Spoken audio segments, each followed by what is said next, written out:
Le théorème de Pythagore. Voici donc la démonstration qui a été écrite par Euclide il y a 23 siècles, dans le premier livre de ces éléments, proposition 47. Soit donc un triangle rectangle sur lequel on a construit un carré sur chacun de ses côtés.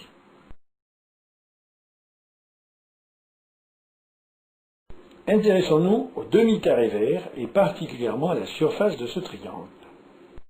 L'aire de cette surface ne varie pas lorsque l'un de ses sommets se déplace parallèlement au côté opposé.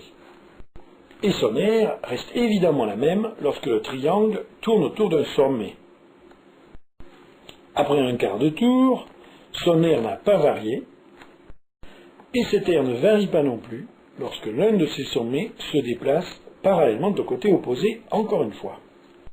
Les deux triangles verts sont de la même aire.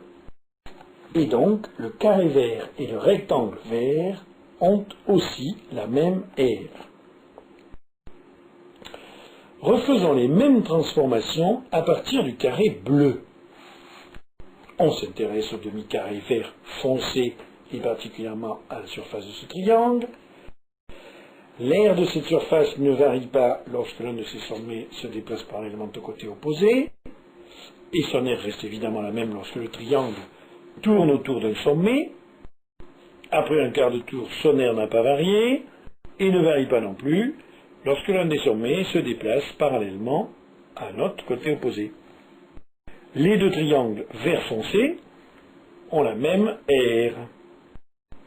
Et donc, le carré vert foncé et le rectangle vert foncé ont la même aire.